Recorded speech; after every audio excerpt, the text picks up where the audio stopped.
Ghost. And the church says, amen.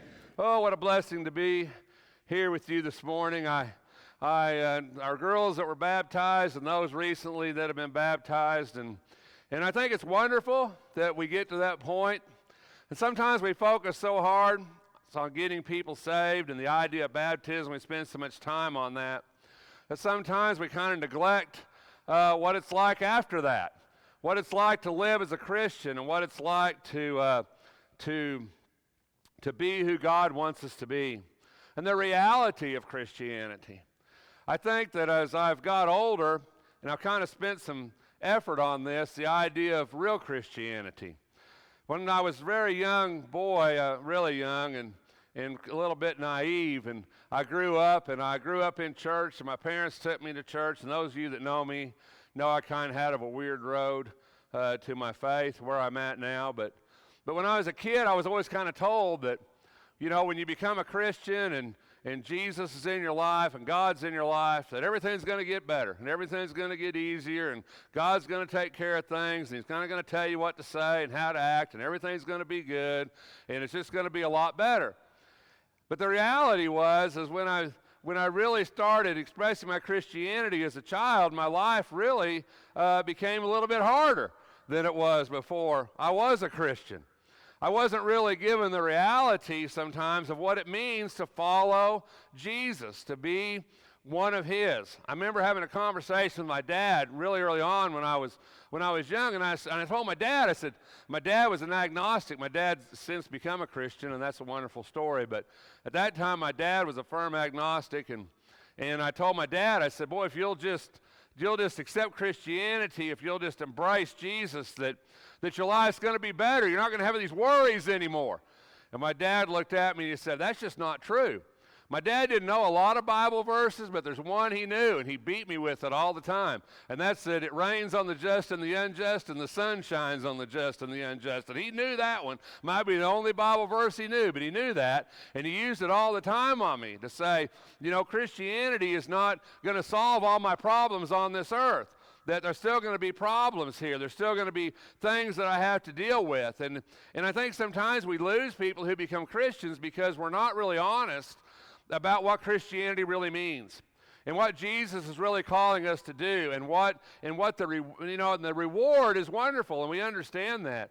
And I understand that a Christian life is the best life, and I'll be the last person to stand up here and tell you anything different. But the reality is that Christianity is not always an easy life. To be a Christian is not always easy. To be a Christian doesn't always solve all your problems. Do any of you know who Joseph Scriven is? You just sang one of his songs. Joseph Scriven was a guy in Ireland, and he was a young man. He was in love with this girl, and they were going to be married. And the girl rode to meet him on a horse. This is many years ago. The song was written in, I think, 1855, so this is a long time ago. The girl rode to meet him on a horse, and before they were to be married, and the horse threw her, and she fell into a river and drowned. And so Joseph moved to Canada and lived, and I'm just doing this off the cuff, I haven't looked at this in a while, New Hope Harbor, New Hope, Canada. You have to look it up for yourselves. But he moves to Canada, and he aspires to live the life of the Sermon on the Mount of Matthew 5. And so he becomes this helpful individual. He's a hard worker. And it was even commented one time, a guy saw him going down the road with his tools, and the guy says, boy, I would sure like to hire that guy to do some work for me. And the guy looked at him and says, well, the problem is you can't hire him. Unless you don't have any way to pay him, he won't help you. That's the kind of guy Joseph was. But he was a fairly educated man, and he began to tutor at a family, and he fell in love with another young lady and was going to soon be married to her. But about a month or so before the wedding, she contracted a fever and she died. And poor Joseph, he never married. But Joseph wrote a poem, and he sent it to his mother in Ireland. And in the poem he says, what a friend we have in Jesus, all our sins and griefs to bear. What a privilege to carry everything to God in prayer. And he sent that poem to his mother in Ireland, and a gentleman found that poem and set it to music. And it was actually quite a few years later that it actually came to the notice that that was actually Joseph Scriven. It was his poem that he'd sent to his mother in Ireland. And I would like to tell you that Joseph's life got better after that, but it really didn't.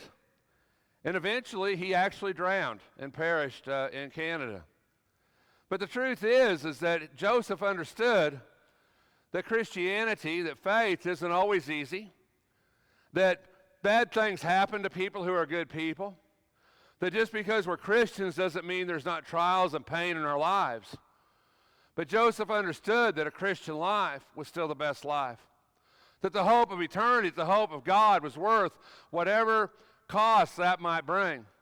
That to follow Jesus was worth the effort. It's worth what we put into it, and it's worth the sacrifice that we make. Dietrich Bonhoeffer wrote a book, and in the book, I actually went to a lectureship, and it was a guy that was a German Jew, and he said, there's 2 books you need to read. If you don't read any other 2 books in your life aside the Bible, there's 2 books you need to read. And one of them was by Edgar Lutz. It was 7 Lessons We Can Learn from Nazi Germany. And I would really recommend you read that book. And the other book he says you need to read was by Dietrich Bonhoeffer. For those of you who don't know Dietrich Bonhoeffer was a man who stood up against Hitler and Hitler's idea that he could control the church. And Dietrich Bonhoeffer said, I'm still going to be a Christian, still going to do what Christians need to do, even under Hitler's rule. And Dietrich Bonhoeffer wrote a book, and it's called The Cost of Discipleship. And in that book, Dietrich Bonhoeffer makes a quote, and he says, when Jesus calls a man, he calls him to die. And that's a quote that always sticks in my mind. It's always stuck with me, that idea. And Dietrich Bonhoeffer died for his faith. But when Berlin was actually being almost liberated by the Allies, the Nazis put Dietrich Bonhoeffer to death. He was martyred for his faith. But Dietrich Bonhoeffer understood that Christ was worth that. You see, real faith is not pretty, it's not shiny a lot of times, it's not perfect a lot of times. Real faith is often battered and bruised and dirty because real faith is what gets us through the toughest times of our life. And Jesus Christ understands that better than probably anybody else ever could.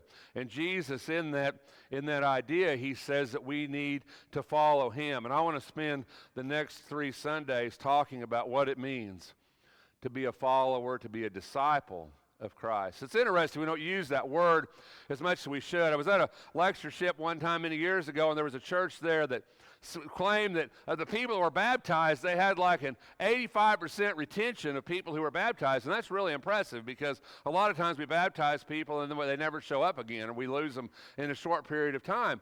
And they asked him, well, how do you do that? He said, well, we don't make Christians, we make disciples. And I think it's kind of an interesting play on words, but many, many years ago, when Alexander Campbell and Barton Stone were starting what you're at now, the idea of the Church of Christ, that kind of started there in the first Great Awakening, and they had a big discussion about that. What should we be called? And Campbell said, well, we should call them Christians. They were called Christians first at Antioch. We should call them Christians. And Barton Stone says we should call them disciples, followers of Christ. We should be disciples. And we don't talk a lot about discipleship. And the idea of being a disciple of Jesus, not just a follower, but being a disciple, a student of his word, a student of his teaching, a disciple of who he is. And I think we need to think about that. Jesus, when he calls us to follow him, it's kind of a hard thing sometimes. What does that mean to follow Jesus, to change our lives? Right? Isn't that what Jesus calls us to do? I mean, he'll take you where you're at, but he never expects you to stay there. Am I right? Jesus is always looking for the best you, for what you can be and what you can be through him. And when Jesus approaches Andrew and Peter in the boat, and they had this great catch of fish, and he looks at them and he says, follow me and I'll make you fishers of men. And you know, it's one of those stories you look at it, and I've looked at it 1,000 times. It says immediately they left their nets. You know, the power of Christ, the power of what he did, the power of the miracle they seen, immediately they knew they had to follow him. And I think it's interesting because in the story, they never really ask him, where are we going? I think that's kind of an interesting thing. What are we doing, right? It's almost the Abraham story where God goes to Abraham and he says, leave and I'll show you where you're going, right? Leave the land you're at and I'm going to show you where you're going. And that's kind of what he did with Peter. Leave what you are and I'm going to show you where you're going, right? But he didn't just do that with them. He did that with James and John, the sons of Zebedee, right? We're in the boat, and immediately he called them, and they left their father Zebedee in the boat with the hired servants and went away to follow him. As I think of these stories, and in Luke, Matthew, the tax collector, after he went and noticed a tax collector named Levi sitting in the tax booth, and he said to him, follow me, and he left everything behind and got up and began to follow him. You know, there's 5 of the apostles. Some of them we don't really know so much where they came from or what they were or what they did for a living. We don't know all that. But these guys, did they know, do you think, that when they said, we're going to follow you, that they were going to die for him?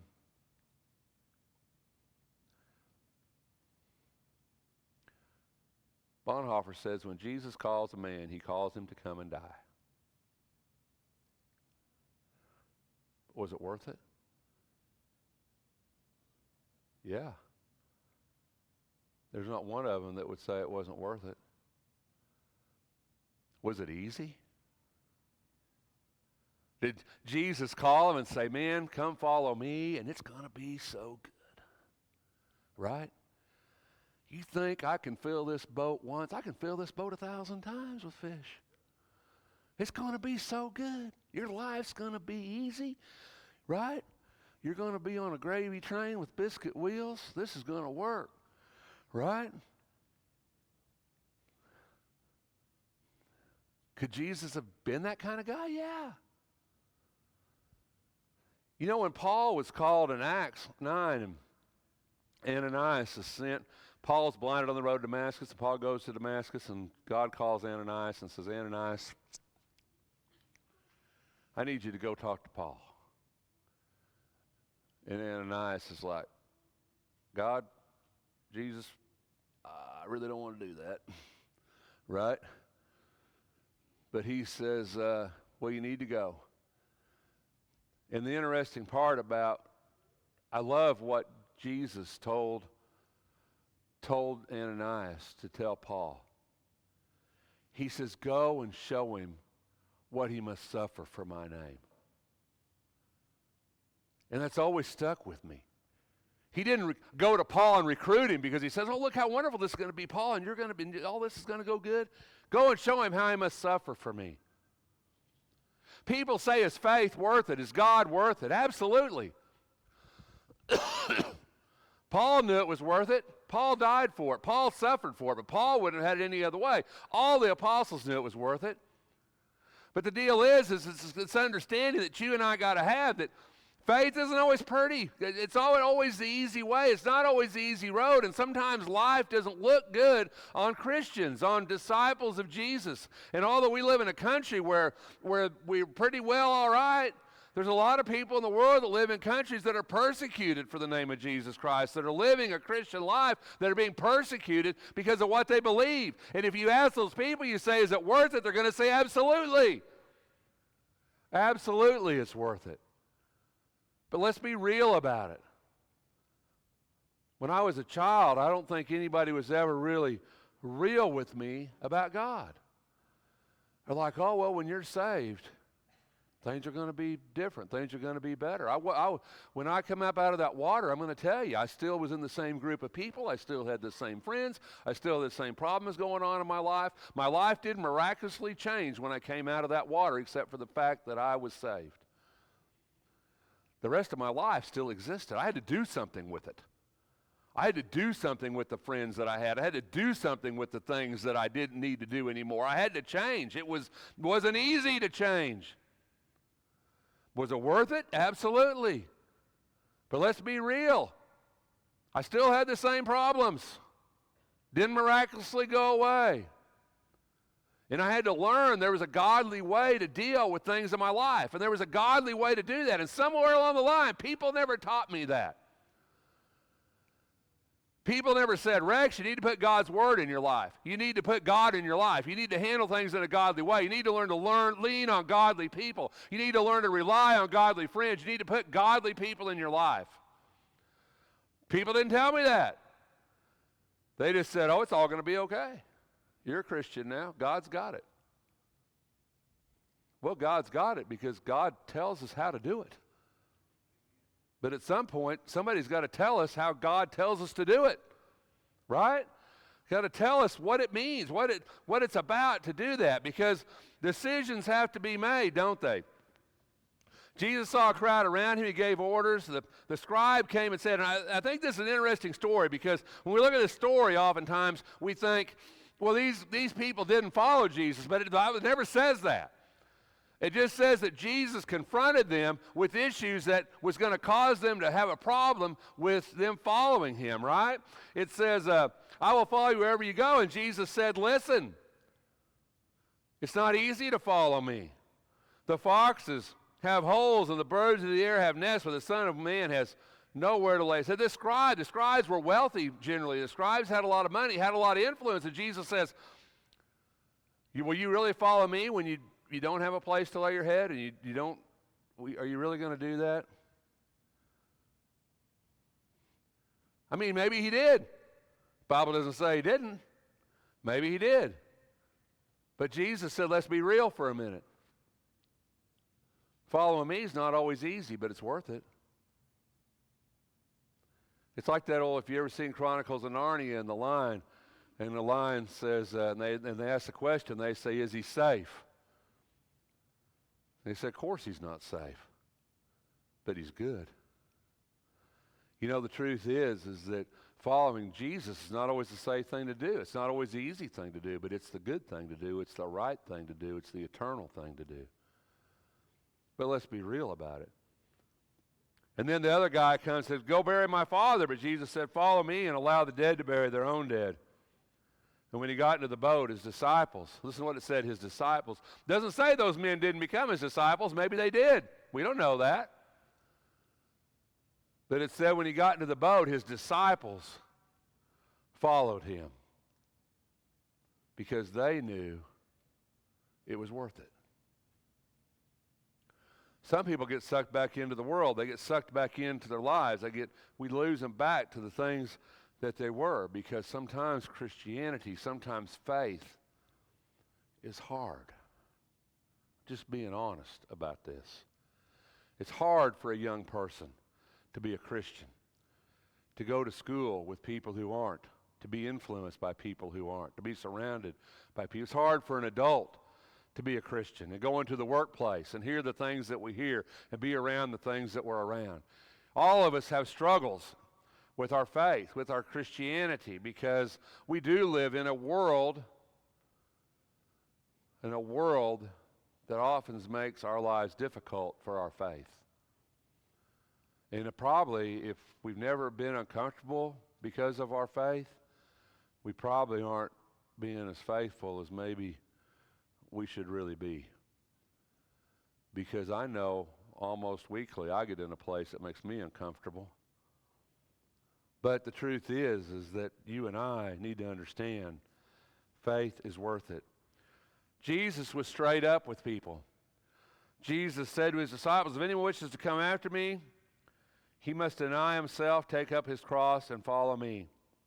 For whoever wishes to save his life will lose it, but whoever loses his life for my sake will find it.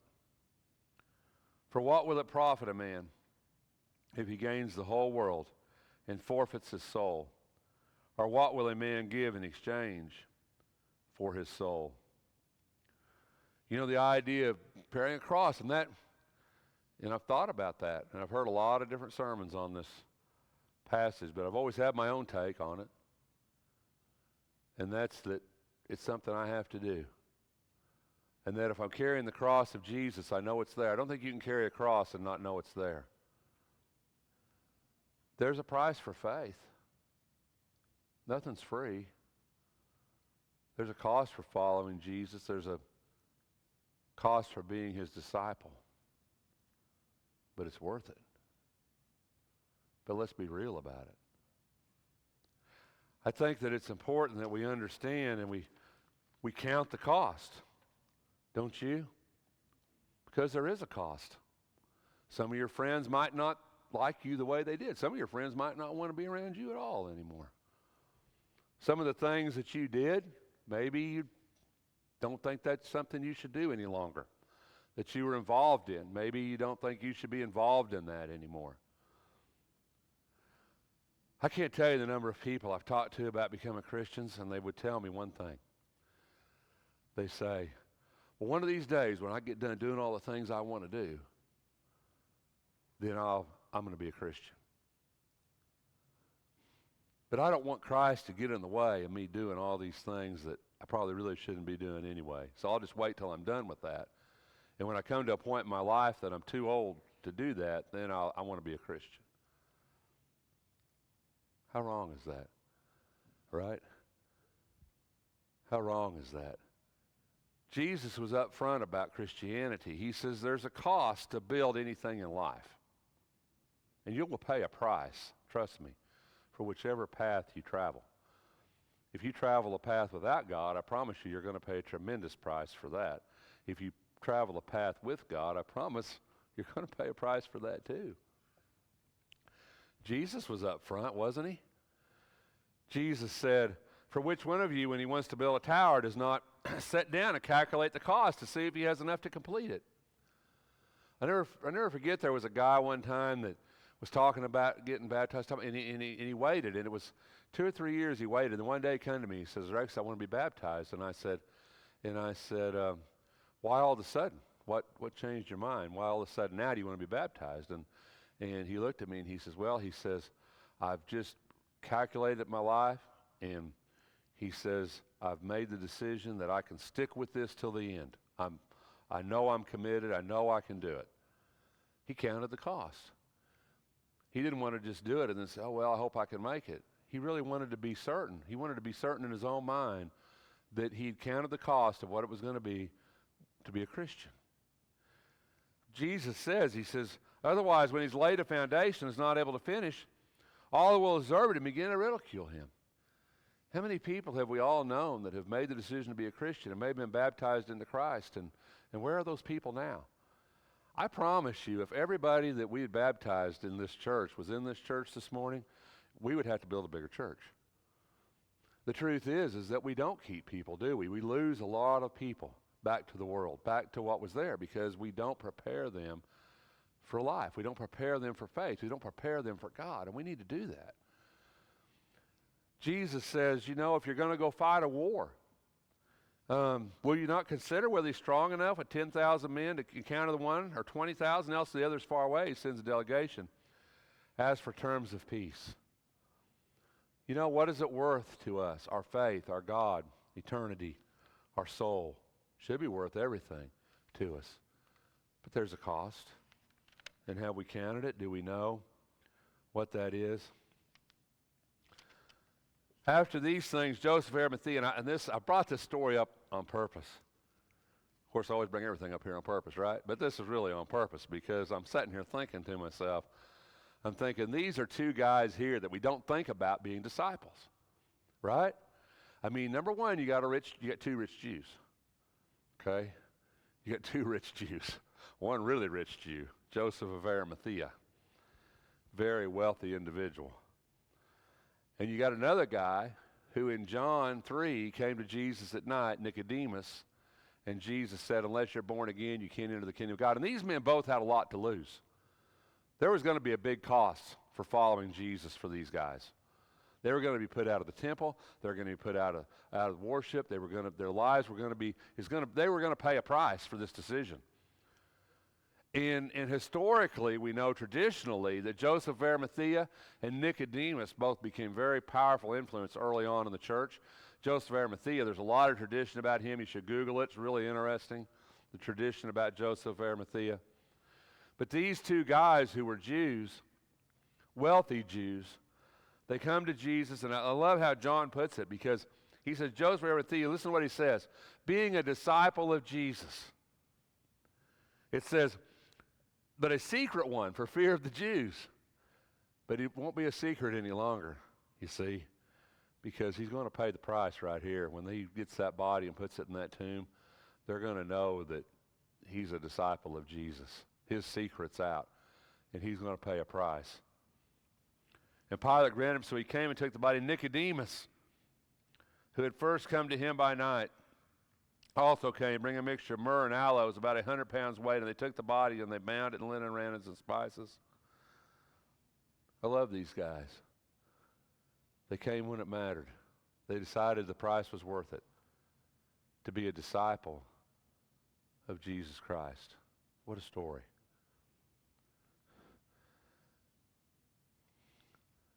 But Jesus wants us to follow.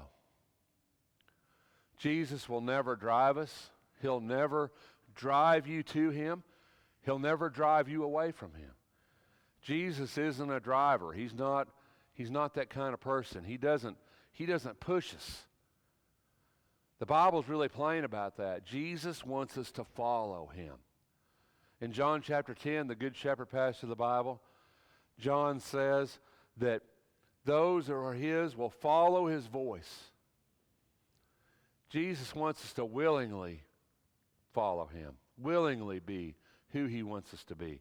He wants us to embrace his teachings and what he was and the way he viewed the world, and he wants us to follow him that way. You know, if you read the book of Revelation, it says, behold, I stand at the door and knock. If you've ever saw that painting of the door and the heart of the person, and there's no door handle on the outside of the door, that famous painting where there's no door handle on the outside, and Jesus says, behold, I stand at the door and knock, and if you will open, I will come in and dwell with you. You have to do it. You have to make the decision. You have to count the cost. You have to follow him. I think it would be counterproductive for Jesus to force us into worship, force us into being Christians. He wants us to do it because we know his voice. We know his word. We know what he promises and what he offers and what he teaches. And we make a decision to follow him because we've counted the cost of what it takes to be a Christian, and we've determined that the price is worth the reward. We've determined that the cost is negligible compared to what we get eternally. We've determined that a Christian life is the only life, regardless of the cost. If you know me, you know my life has had some really bad episodes, terrible episodes. But my faith has always got me through. Always. God's never left me, never forsaken me. His word's always within me. Christianity, a Christian life, is the only life that I would ever live. And I know the cost of it, but I know that it's worth it because I've decided to follow Jesus. Those that took his word were baptized, and that day there were added 3,000 souls, and they became disciples. Doesn't say that. It's Rex's paraphrase, but it's what it means. It says they continually devoted themselves to the apostles' teaching, to the fellowship, to the breaking of bread, and to prayer. Those 3,000 people became disciples of Jesus Christ. They counted the cost, and they thought it was worth it. They knew it was worth it to follow him. To follow him wherever that would be, to follow him to death, to follow him to martyrdom, or to follow him to glory. They knew that it was worth it, and you and I should know that it's worth it. But let's be real about it. The reward of discipleship is great, and the cost sometimes is high, but the reward way outweighs any cost that we'll ever incur by being a Christian. Peter wondered that, didn't he? In Matthew 19. As the apostles did, those that had left everything, had left their nets, had left their families, had left the tax booth, had left everything to follow Jesus. And it had been hard, hadn't it? When they'd followed him all over Galilee and all over Judea, and they'd walked in the dirt and the dust and slept on the ground. And they came to Jesus, and Peter came to Jesus, And he says, we've left everything and followed you. What then will there be for us? I remember years ago, I was in Walika, Theon Radabai's preaching a sermon, and that's back in the days of flannel boards. And that's a long time ago. And we used to stick flannel to the boards, and he stuck it up there, and it was WIIF. What's in it for me, right? Well, what's in it for us is eternity with God. It's blessings in this life and blessings in the life to come. It's Christian fellowship and brothers and sisters you can rely on and count on to get you through your times of need. It's what sustains me through this world and through this life that I live, and it's what sustains most of us here. Jesus said, I say to you, you have followed me, and in the regeneration where the Son of Man sits on his glorious throne, you will sit upon the 12 thrones, judging the 12 tribes of Israel. And everyone who has left houses, or brothers, or sisters, or father, or mother, or children, or farms, for my name's sake, will receive many times as much and will inherit eternal life. But many who are first will be last, and the last first. You know, Christianity, in my opinion, is the only way to live. To be a disciple of Jesus is the only way to be. I wouldn't trade it for anything. I would never forsake it because I believe it's the way to eternity. I believe it's the way for me to be reunited with those that I love. I believe that it's the best way for me to live, and I believe that God always loves me and is always there for me and gets me through hard times. But I'm going to be 100% honest about you. There's a price to pay for being a Christian. And we need to be real about that. And we need to accept it. And we need to understand that it's worth it. When Ananias came to Paul and he says, tell him what he'll suffer for my sake. And Paul didn't say, I'm out. Didn't sign up for this deal, right? Paul said, I've been beaten, I've been left alone, I've been cold, I've been hungry. I'm going to lose my head in Rome. But Paul would say, but every bit of it is worth it, and more would be worth it for eternity with Jesus Christ. I hope if you're here, you've counted the cost and decided that it's worth it to be a Christian. And if you've just become a Christian, I don't want to discourage you, but I want to be real. We're here. Your brothers and sisters in Christ are here. Your church is here. There's people you can rely on, people you can count on. This is the best way to be. It's the best way to be. But in the next couple of weeks past this, I'm going to talk about some other things about being a Christian, but let's be real with our faith. Can't we? Let's be real with what it means to be a Christian. Let's not raise our children up and say, oh, kids, boy, when you become a Christian, when you're saved, everything's going to be good, your life's going to be good, everything's going to work out. You're still going to lose people you love. You're still going to break up with girlfriends and boyfriends. You're still going to have strife at school. You're still going to have problems in your home. Those things are still going to exist. But God is going to give us a way to cope with that and do that with Him on our side. And that's what we need to talk about next, and that's what we're going to talk about next. He's going to give us the tools to get through this life the way He wants us to get through it. But let's be real, right? Let's be real about it. If there's any way we can help you this morning, won't you let it be known while we stand and sing?